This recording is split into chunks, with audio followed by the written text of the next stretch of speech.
Hello students, in today's class we will study about virtual function. In previous lecture we have studied about virtual base classes. Okay, but in this video we will study how a function will make us virtual and what is the reason behind this. Okay, so let's take a situation where we have derived a new class from the base class. Okay, we are deriving some class. So what we will do, in the previous example of pointer to derived class, we are using two functions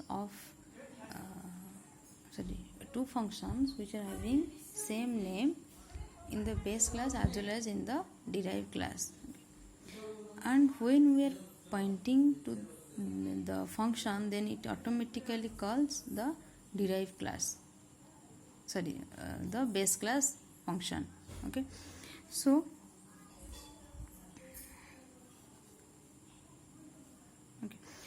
since the derived class is publicly derived from base class, as we have seen in the previous example, let me take example. It is derived as public, then the display function of base class. So display function of this base class can also becomes the member of this derived class. So now if we will create an object of derived class and invoke the display function, it will invoke the base class version of the function.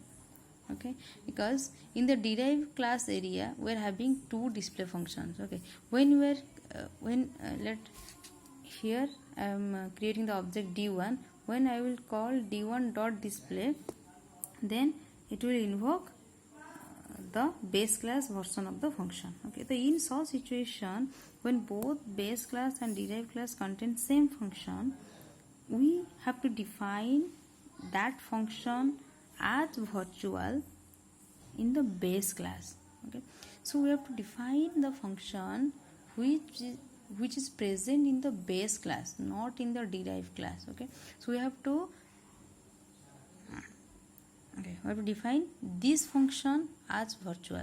Okay, by using a virtual keyword before the function here, virtual void display. Okay, I will explain it in another example. Okay, so in order to declare a function as virtual, we have to precede the function's name, declare with virtual keyword like this. Will display this virtual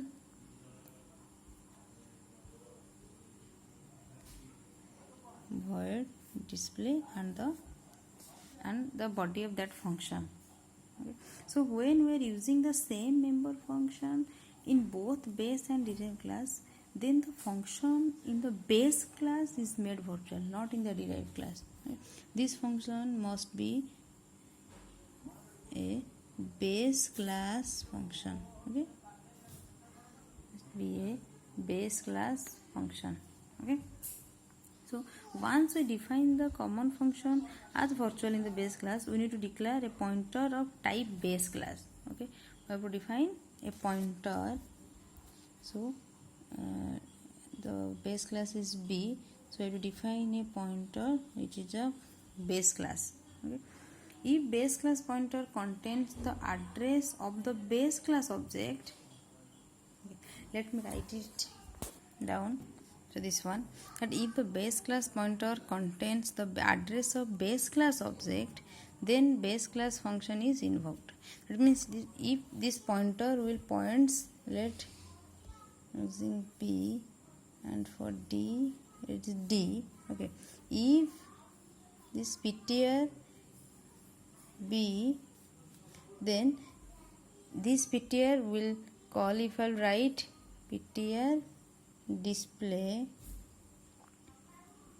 okay, it will call the function of base class. If it will contain that this D like this, okay, then what it will do, it will invoke. If I will again write after this, if I will again write ptr display, then it will invoke the function of derived class, what I have written here. So let's see it in an example how it works. So in this is a small example, class base. Here I am declaring the declaring the base class function as virtual, and then here when I will call this display function, it will invoke, it will call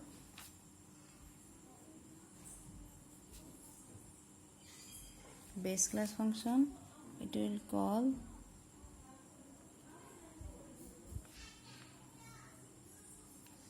derived class function. Okay, because pointer is 1, it pointer of this base class. Okay, and first it will store the address of object of base class, then it will call this base class function, and in the next it contains the address of derived class object, then we will call the derived class function. Okay.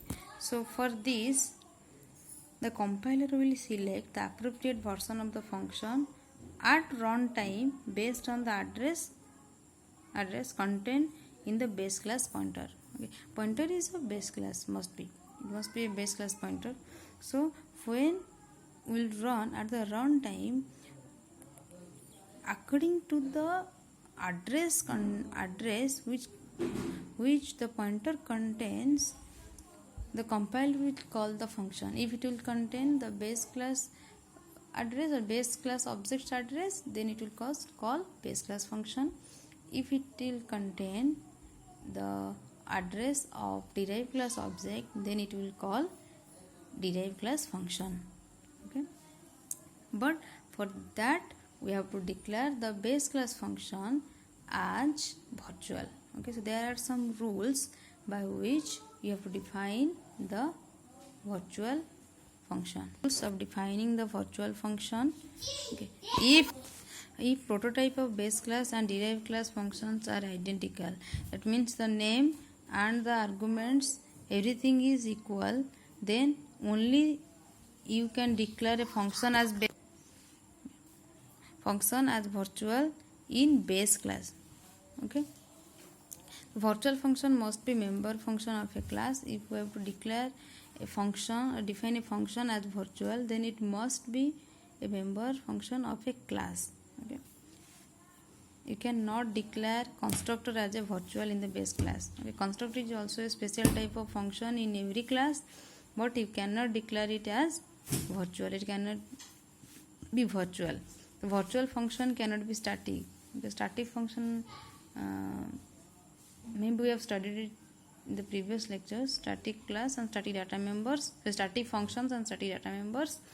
So virtual function, if one function is defined as virtual, then you cannot again define it as static.